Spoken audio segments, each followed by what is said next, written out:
नमस्कार दोस्तों, स्वागत है आप सभी का पाथफाइंडर पर। तो दोस्तों, आज की इस क्लास में हम साइंस एंड टेक के 1 ईयर करंट अफेयर्स को कवर करने वाले हैं सेट 3 में। एंड इसमें आज हम देखेंगे जो टॉपिक्स हैं वो है computer related technology and nuclear technology. तो ये दो टॉपिक आज की इस क्लास में हम कवर करने का प्रयास करने वाले हैं। तो दोस्तों, मेरा नाम किंजल चौधरी है, मैं आप सभी का स्वागत करता हूं पाथफाइंडर पर। तो अगर आपने अब तक चैनल सब्सक्राइब नहीं किया है तो जल्दी से जाइए, जाके चैनल सब्सक्राइब जरूर करें। इसके सिवा आप मुझसे मेरे टेलीग्राम चैनल पर जुड़ सकते हैं, जहां पर लेक्चर के बाद आपको पीडीएफ अपडेट्स भी मिल जाएंगे। इसके सिवा अगर आप अकेडमी सब्सक्रिप्शन लेने का सोच रहे हैं तो निश्चिंत होकर आप यूज करें कोड KC10, क्योंकि जो आप ये कोड यूज करेंगे तो इससे आपको सिर्फ 10% ऑफ नहीं मिलता है, इससे आपको फ्री ऑफ कॉस्ट मिलती है मेरी hand holding, guidance and mentorship. And ये जो गाइडेंस है ये सारे subjects of GS, SI, geography, optional answer writing को कवर करती है। एंड ये कोड KC10 है, जिसका आप इस्तेमाल करेंगे तो ही आपको मेरी मेंटरशिप मिलेगी, वो भी तब जब आप 1 साल या उससे अधिक की सब्सक्रिप्शन ले रहे हैं, प्लस आइकनिक या कॉम्बो की।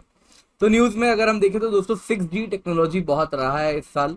तो 6G 5G टेक्नोलॉजी ये सभी न्यूज़ में रहे हैं। एंड कम्युनिकेशन मिनिस्टर अश्विनी वैष्णव जी ने कहा है कि भारत 2024 तक 6G टेक्नोलॉजी भी डिप्लॉय कर लेगा। तो आइए इसको कवर कर लेते हैं। तो अश्विनी वैष्णव जी ने हाईलाइट किया कि India next generation 6G technology पर काम करना शुरू कर चुका है एंड 2023 से 2024 तक 6G टेक्नोलॉजी पर हम काम करेंगे। तो 6G क्या होता है दोस्तों? This is 6th generation standard in telecommunication.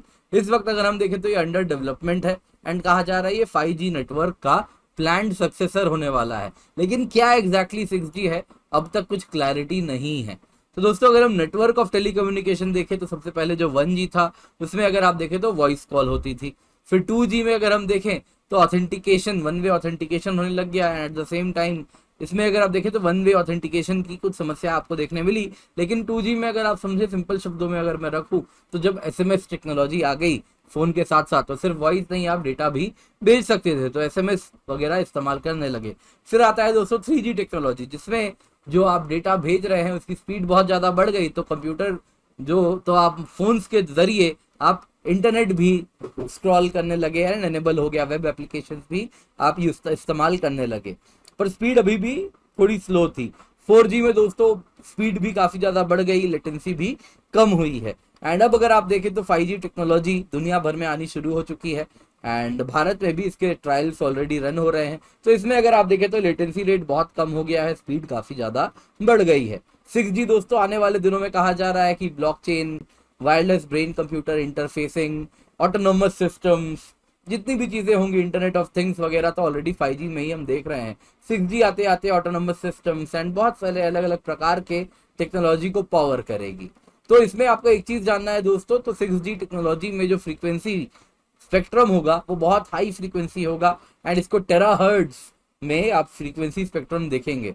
तो इसी में अगर आप देखें तो 6G नेटवर्क एग्जैक्टली क्या है ये किसी को नहीं मालूम है, लेकिन कुछ रिक्वायरमेंट्स हैं जो कि अगर फुलफिल होंगे तो हम कहेंगे 6G टेक्नोलॉजी की तरफ हम मूव कर चुके हैं। जैसे कि आप देखें तो जो डेटा रेट है मोर देन 100 Gbps की आपको डेटा रेट मिलनी शुरू हो जाए। इस वक्त आप देखें तो 15 Mbps 20 Mbps मिलती है अगर आप सही नेटवर्क में हैं और वो सब यूज कर रहे हैं, तो ये मोर देन 100 Gbps हो जाए। वैसे ही अगर आप देखें तो लेटेंसी लेस देन 1 मिलीसेकंड की हो। इसके सिवा आप देखें तो ये कवरेज बहुत ब्रॉड हो, बहुत वाइड हो and at the same time आप देखें तो रिलायबल सर्विस हो। इसके सिवा जो एनर्जी कंजम्पशन हो 6G टेक्नोलॉजी यूज करने की वो कम हो। इसके सिवा कनेक्टिविटी बहुत ज़्यादा हो, हाई डेंसिटी कनेक्टिविटी ये ऑफर भी कर सके। तो 6G नेटवर्क क्या होगा दोस्तों? एक ब्रॉडबैंड सेल्यूलर नेटवर्क ही होने वाला है। एंड कंपनी जैसे आप देखें Nokia, Ericsson, Samsung, Huawei, Xiaomi, LG, Apple बहुत तेजी से इस पर काम कर रहे हैं। तो कई countries like China, Japan, Singapore भी इस पे काफ़ी इंटरेस्ट शो किए हैं और 6G नेटवर्क्स पर तेजी से काम कर रहे हैं। अगर रिसेंट डेवलपमेंट की बात करूं तो आप देख सकते हैं दोस्तों, सिंगापुर के नांगयांग टेक्नोलॉजिकल यूनिवर्सिटी एंड जापान के ओसाका यूनिवर्सिटी के रिसर्चर्स ने एक चिप भी बना दिया है जो कि टेराहर्ट्ज वाले फ्रीक्वेंसी वेव्स के साथ काम कर सकती है, जो कि आप कह सकते हैं 6G टेक्नोलॉजी में सबसे इंपॉर्टेंट रोल प्ले करेगा। तो वो चिप भी बन के अब तैयार हो चुका है, यूनिवर्सिटीज बनाना शुरू कर दी हैं। चाइना ने तो दोस्तों सक्सेसफुली एक एक्सपेरिमेंटल टेस्ट सैटेलाइट भी भेजा है 6G टेक्नोलॉजी की, जो कि अर्थ के चारों तरफ ऑर्बिट कर रही है एंड इसके द्वारा चाइना स्पेस में 6G टेक्नोलॉजी के कम्युनिकेशन टेक्नोलॉजी को वेरीफाई करेगा कि क्या terahertz communication technology using space कितनी कारगर है, ये भी वो चेक करने वाला है। तो भारत की बात करें दोस्तों, तो अगर हम 5G टेक्नोलॉजी की बात करें तो अभी वो भी रोल आउट हुई नहीं है। एयरटेल ने बस पहला 5G ट्रायल रिसेंटली कुछ दिन पहले 700 मेगाहर्ट्ज स्पेक्ट्रम में किया था। तो अगर आप देखें 6G डेवलपमेंट में कहा जा रहा है कि इससे पहले 5G आएगा और 5G में ही $100 बिलियन की इन्वेस्टमेंट लगेगी अगर पैन इंडिया उसे रोल आउट करना है। एंड 5G ट्रायल्स अगर आप देखें जो सर्विस प्रोवाइडर कर रहे हैं उसमें बहुत सारी चीज़ें अभी देखनी होंगी, है ना। अलग अलग यूजर रिक्वायरमेंट्स, इंटरऑपरेबिलिटी, अलग अलग चीज़ें हैं जो कि इंश्योर करवानी है। तो 6G में भी बहुत सारी चैलेंजेस ऑलरेडी आने वाली हैं। तो जैसा आप देख सकते हैं कि इतने हाई फ्रीक्वेंसी में काम कर रही है तो एनर्जी एफिशिएंसी कैसे मेंटेन की जाएगी। इतनी हाई फ्रीक्वेंसी में ये काम कर रहा है तो ज़रा भी वाटर ड्रॉपलेट भी जो एयर में है, वाटर वेपर है, वो भी अगर आप देखें तो ऑब्स्ट्रक्शन कर देंगे। एंड सिग्नल में एटीन्यूएशन, यानी कि आप अगर देखें तो सिग्नल कहीं ना कहीं कमज़ोर हो जाएगी बहुत आसानी से। तो कैसे ये लंबे एरिया को ये कैसे कवर करेगा। इसके सिवा आप देखें तो इस हाई फ्रीक्वेंसी में काम करने के लिए जो एंटेना है उसमें बहुत ज़्यादा इनोवेशन की आवश्यकता होगी, तो उसको कैसे मिनिचराइज किया जाए। इसके सिवा आप देखें तो कॉम्प्लेक्स डिज़ाइन सिस्टम बनाना होगा कि टेराहर्ट्ज वेव, क्योंकि वो वाटर वेपर से भी ब्लॉक हो जाएगी, तो कैसे आप कैसे इन सारी बाधाओं के होते हुए भी 6G सक्सेसफुल रहेगी। तो ये सारे इश्यूज होने वाले हैं 6G टेक्नोलॉजी में। नेक्स्ट देखते हैं दोस्तों लाईफाई नेटवर्क। तो आप सब सोनम वांगचुक जी को जानते ही होंगे। तो उन्हीं के द्वारा बनाया गया एक संस्था है students education and cultural movement in Ladakh. तो ये अगर आप देखें तो पहला इंस्टीट्यूट हो चुका है जहाँ पे लद्दाख में, जहाँ पे लाईफाई टेक्नोलॉजी के द्वारा इंटरनेट कनेक्शन प्रोवाइड की जा रही है। तो लाईफाई टेक्नोलॉजी दोस्तों पिछले 5 साल से ही न्यूज़ में है एंड अब अगर आप देखें तो इसको काफ़ी ब्रॉड स्केल में इस्तेमाल करना भी शुरू कर दिए हैं। तो लाईफाई इज लाइट फिडेलिटी। ये दोस्तों एक वायरलेस कम्युनिकेशन टेक्नोलॉजी है जिसके द्वारा लाइट बीम के द्वारा हम डेटा पैकेट्स एक्सचेंज कर सकते हैं, यानी कि सिंपल शब्दों में कहूँ तो इंटरनेट का काम कर सकता है। मतलब यहाँ पे क्या बदलने वाला है अगर मैं आपको बताऊं तो जैसे आपके घर में इंटरनेट में मान के चल रहा हूँ आता होगा या आपने देखा तो होगा ही, तो ब्रॉडबैंड कनेक्शन अगर आपने देखा है तो ब्रॉडबैंड कनेक्शन आता है, एक ऑप्टिकल फाइबर केबल होती है, नहीं तो कॉपर वायर वाला भी होता है, डिपेंड करता है आपके यहाँ कौन सा इंटरनेट है। बॉटम लाइन है वहां से इंटरनेट एक वायर से आ रहा है और वो आपके राउटर में जाके वायर को कनेक्ट किया जाता है और फिर राउटर अगर आप देखें तो आपके आसपास के इलाके में वायरलेस इंटरनेट आपको प्रोवाइड करता है। तो यहाँ पे हम रेडियो फ्रीक्वेंसी का इस्तेमाल कर रहे हैं।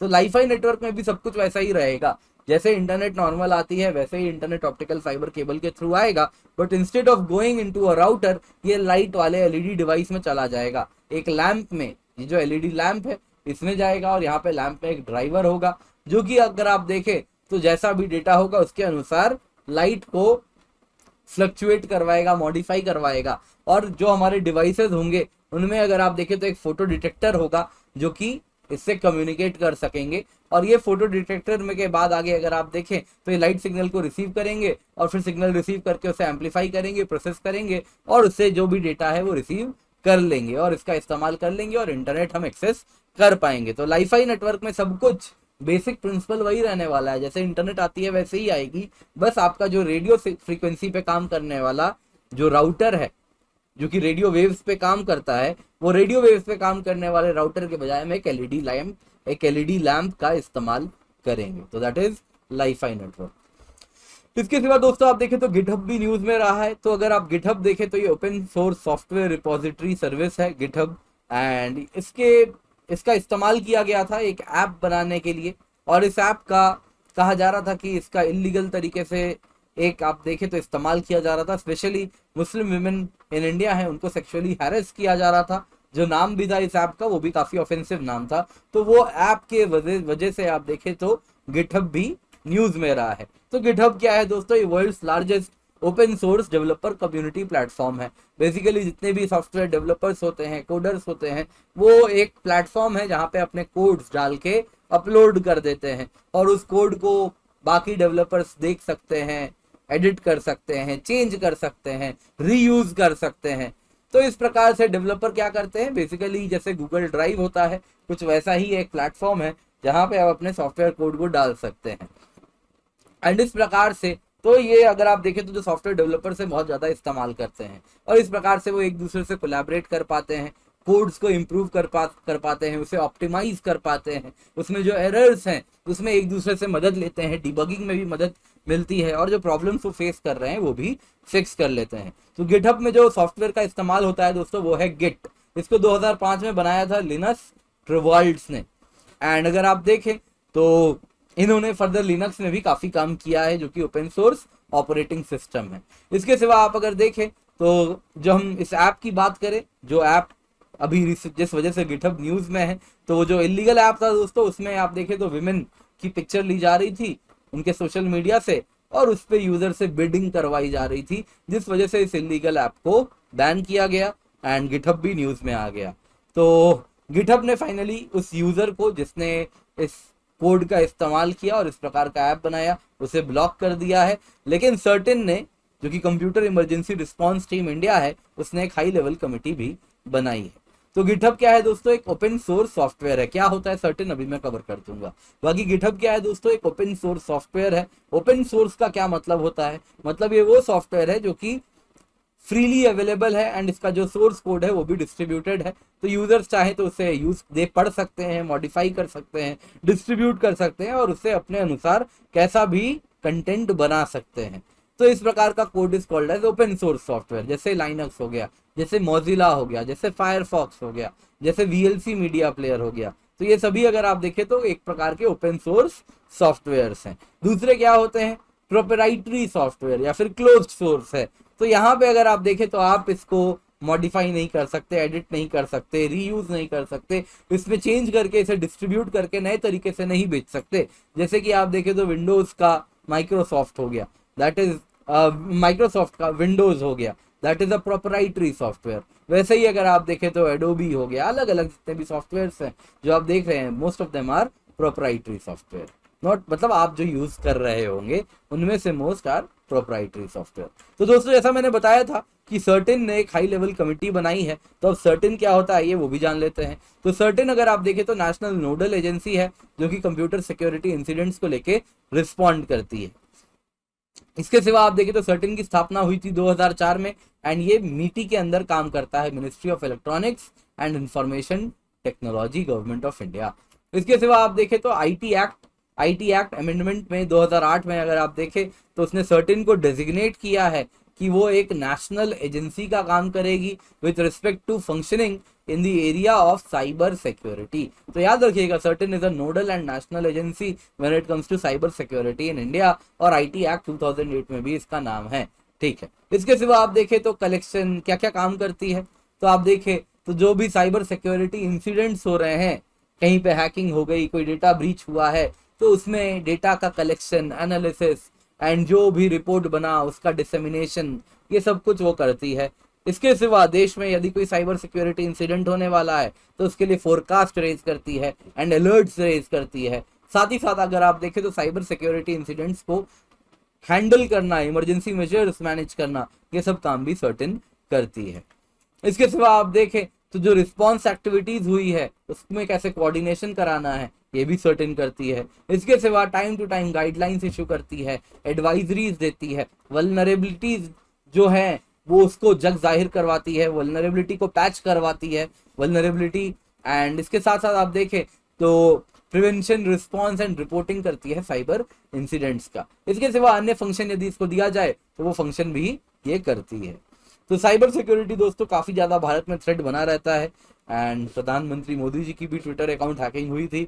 तो इस प्रकार से आप देख सकते हैं काफी ज्यादा साइबर सिक्योरिटी इंसिडेंट्स भारत में देखे जा रहे हैं। 2021 की बात करें तो 30,000 से ज्यादा साइबर अटैक्स भारत में टारगेट किए गए थे। इसके सिवा आप देखें तो साइबर थ्रेट्स भारत में बढ़ते जा रहे हैं, स्पेशली पैंडेमिक सिचुएशन के बाद से ही बहुत तेजी से बढ़े हैं।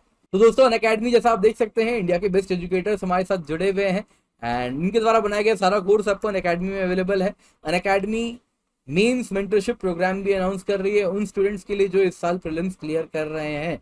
तो आपको कुछ नहीं करना है, बस आपके सामने क्यूआर कोड है, इसको स्कैन कीजिए और एनरोल नाउ बटन पे दबाइए और अपने रोल नंबर्स शेयर कीजिए। तो अगर आप प्रीलिम्स क्लियर करेंगे तो आपके लिए फ्री मेंटरशिप प्रोग्राम हम लेकर के आ रहे हैं। इसके सिवा प्राइस राइज होने वाली है 20% तक की, तो इसका फायदा उठाएं। इससे पहले अनअकैडमी सब्सक्रिप्शन ले लें और साथ में कौन सा कोड लेंगे, KC10 क्योंकि जब आप ये कोड यूज करेंगे तो इससे आपको मेरी hand holding, guidance, mentorship free of cost मिलती है, तो आप निश्चिंत होकर ये कोड यूज कर सकते हैं। इसके सिवा CSE एश्योर प्रोग्राम है जिसमें 2 years एंड अबव सब्सक्रिप्शन अगर आप ले रहे हैं तो उसमें आप अगर देखें तो हम आपको 1 साल की एक्सटेंशन भी देते हैं यदि आप मन मुताबिक रिजल्ट से संतुष्ट नहीं होते हैं, तो आप निश्चिंत होकर KC10 कोड का इस्तेमाल कीजिए।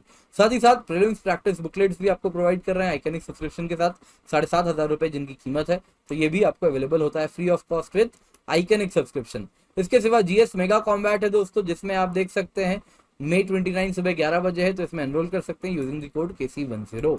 साथ साथ दोस्तों जो आइकनिक सब्सक्रिप्शन है इसमें लाइव मेंटरशिप मिलती है, मेंस क्वेश्चन आंसर प्रैक्टिस है, स्टडी प्लानर है, ओपन हाउस विद एजुकेटर्स भी होता है। जो कीमत है दोस्तों 1 साल की प्लस सब्सक्रिप्शन की इस वक्त है 46,791 रुपीज और 1 साल की आइकनिक की 67,041 रुपीज। ये सारी कीमत तब है जब आप KC10 कोड यूज कर रहे हैं, यानी वो कोड जिससे आपको मेरी hand holding, guidance and mentorship मिलती है। ऑप्शनल सब्सक्रिप्शन की 1 साल की कीमत है 27,500 रुपए एंड अगर आप KC10 कोड यूज कर रहे हैं तो ये कम होके हो जाएगी 24,750 रुपए यूजिंग द कोड KC10। तो 0% EMI पे आपको हम लोन भी प्रोवाइड कर रहे हैं, तो 2 घंटे में अप्रूवल है, मिनिमल पेपर वर्क है, फ्लेक्सिबल टेन्योर्स है। बाकी मेरे बहुत सारे कोर्स हैं, संडे टू थर्सडे आप देख सकते हैं हमने रन किया है, मॉक टेस्ट के प्रीलिम्स, साथ ही साथ प्लस कोर्स डिटेल्स है जिसमें एनवायरमेंट ज्योग्राफी हमने रन किया है और आप KC10 कोड का इस्तेमाल कर सकते हैं और एनरोल कर सकते हैं। बाकी हमने डाउट सॉल्विंग सेशंस भी हैं आपके लिए, तो अगर कोई भी डाउट है तो आप इसका फायदा उठा सकते हैं और डाउट्स को दूर कर सकते हैं। UPSC CSE बैचेस भी हैं, जैसा आप स्क्रीन पर देख सकते हैं May 25 को स्टार्ट कर रहे हैं, तो इनका भी फायदा उठाएं। इन सारे बैचेस में आप एनरोल कर सकते हैं अगर आप अनअकैडमी सब्सक्रिप्शन ले रहे हैं तो। इसके सिवा ऑप्शनल कार्निवाल है, 14+ ऑप्शनल कोर्सेज स्टार्ट हो रही हैं, आप देख सकते हैं मैथमेटिक्स, हिस्ट्री, ज्योग्राफी, PSIR, टबैड, सोशियोलॉजी, अलग अलग सब्जेक्ट्स हम रन कर रहे हैं, तो इनका फायदा उठाएं। मेक श्योर आप इन सभी में एनरोल कर रहे हैं। बाकी अनअकैडमी आप देख सकते हैं दोस्तों, बेस्ट एजुकेटर्स है, फ्लेक्सिबिलिटी है ऑप्शनल सब्जेक्ट चुनने की, आवर्स ऑफ लर्निंग, जैसे आप चाहें जब चाहें तब आप पढ़ सकते हैं, डेली आंसर राइटिंग भी आपको मिलता है। Thank you so much for joining, have a great day.